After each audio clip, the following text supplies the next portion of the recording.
So guys, welcome to the second part of complex numbers. Today we're going to start important properties of modulus. Modulus में देखेंगे तो जो भी हमारा mod Z होता है वो ग्रेटर देन और इक्वल टू ज़ीरो होता है.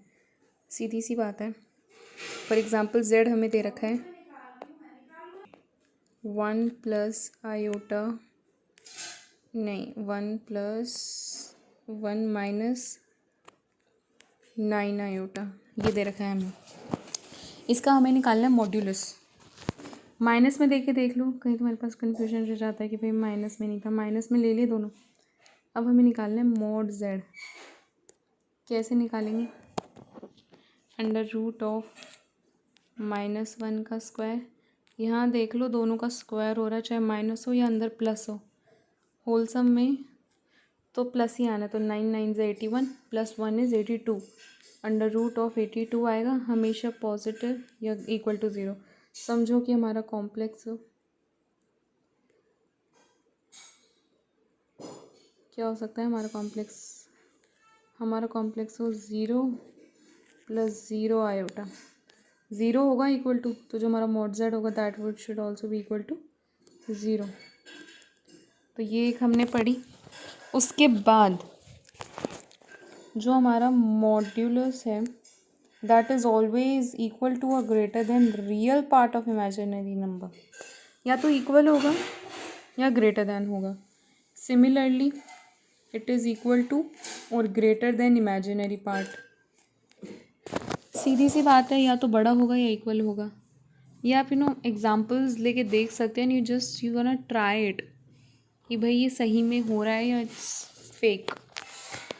हर चीज़ अब मैं इतना टाइम नहीं लूँगी इन्हें समझाने में. नेक्स्ट प्रॉपर्टीज़ की तरफ बढ़ेंगे. मॉड्यूलस ऑफ जेड इज़, सीधी सी बात है, ये तो इक्वल होगा ही चाहे अंदर माइनस हो या प्लस हो. नंबर सेम है तो ऑलमोस्ट इक्वल. या फिर हम कह सकते हैं कि माइनस जेड माइनस मॉड्यूलस का भी सेम ही होगा. या फिर माइनस के मॉड्यूलस का या फिर माइनस के कॉम्प्लेक्स कॉन्जुगेट का मॉड्यूलस भी यही होगा. उसके बाद और एग्जांपल्स देखें. दूसरी प्रॉपर्टी देखें तो z into Z complex is mod Z का स्क्वायर. कैसे देखते हैं. समझो हमें ये दे रखा है x प्लस आयोटा y. इसका बार क्या हो जाएगा x माइनस आयोटा y. अब इन दोनों को अगर हम मल्टीप्लाई कर दें,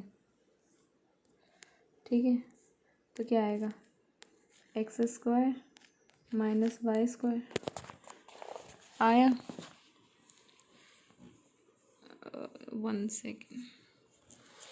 x square minus y square, लेकिन यहाँ पे एक माइनस पहले से प्रेजेंट है तो ये प्लस हो जाएगा. ठीक है, तो ये क्या हो जाएगा मॉड्यूलस का स्क्वायर हो जाएगा ये. राइट. उसके बाद अब हम देखिए, अगर हम मल्टीप्लिकेशन कर दें Z1 Z2 का, दो कॉम्प्लेक्स नंबर्स का, और फिर उनका मॉड्यूलस देखें तो वो उसके इक्वल होगा regular.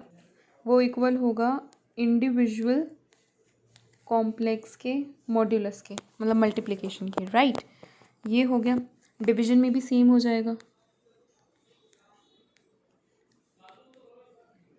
Z1 bye modulus of Z2 ये इसके इक्वल हो जाएगा. उसके बाद देखें तो हमें एक और देखिए प्रॉपर्टी कि भाई मॉड्यूलस की जेड की कॉम्प्लेक्स नंबर की पावर n है और उसका होल मॉड्यूलस है, तो हम इसकी पावर बाहर चली जाएगी मॉड्यूलस की. प्रॉब्लम सॉल्विंग के लिए ईजीज होती है, इसलिए हमें प्रॉपर्टीज़ पढ़ रहे हैं, वरना हम क्यों पढ़ेंगे. अब हम प्रॉपर्टी देखेंगे अबाउट एम्पलीट्यूड. एम्पलीट्यूड कह दें, आर्ग्यूमेंट कह दें, बात एक ही है. राइट. किसके इक्वल है ये? थीटा के. which is made by the positive y-axis and that lies between open minus pi से closed pi interval में. Right, let's start some properties.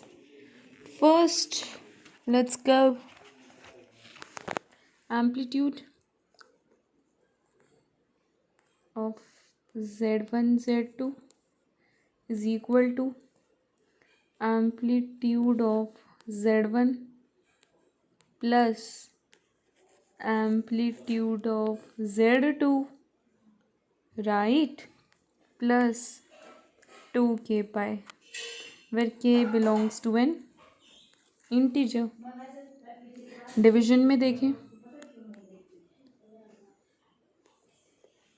amplitude of Z1 by Z2 is equal to amplitude of Z1 minus amplitude of Z2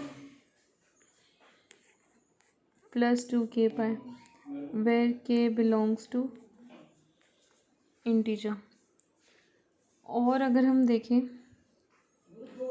तो next amplitude of z की power n, z तो पता है ना, कहीं ऐसे पढ़े जा रहे complex number, where it is equal to power जो है ये आगे आ जाएगी n amplitude of z plus 2k pi, where proper values of k must be chosen so that RHS proper values की चूज़ करनी चाहिए, ताकि जो ये राइट वाली वैल्यू है ये -पाई से पाई के बीच में आए, ठीक है।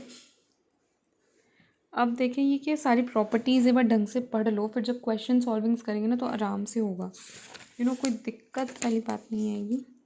लास्ट है इसमें एम्पलीट्यूड में, अगर हम लॉग ले रहे हैं किसी भी कॉम्प्लेक्स नंबर का, फॉर एग्ज़ाम्पल लॉग हम ऐसे लिख सकते हैं r आयोटा की पावर e की पावर आयोटा थीटा।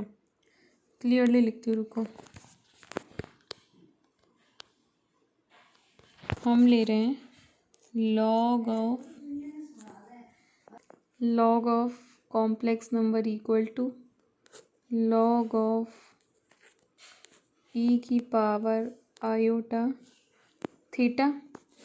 क्या कैसे लिख सकते हैं अब इसको, इनटू r, तो लॉग की प्रॉपर्टीज़ तो जानते हो, log r बाहर आ जाएगा, प्लस लॉग ई की पर आयोटा थीटा लिखेंगे तो वो सिर्फ आयोटा थीटा हो जाएगा। यहाँ ई है, ये ई वन कैंसिल हो जाएगी ना, दीज आर प्रॉपर्टीज़, इतना तो तुम जानते होगे, इतना तो मैं भाई मान के चलूँगी कि ये प्रॉपर्टीज़ तो पता होंगी। ये लिखने के बाद हम इसको एक और चीज़ के लिख सकते हैं लॉग मॉड जेड, क्योंकि लॉग आर आएगा, लॉग आर, और आर तो वी ऑल नो कि भाई जेड के इक्वल होता है, एम्पलीट्यूड ऑफ जेड के, सॉरी मॉड्यूलस ऑफ जेड के, into iota of amplitude of z, right. तो ये कुछ प्रॉपर्टीज़ हैं, समझ लो इनको। अब हम देखेंगे इम्पोर्टेंट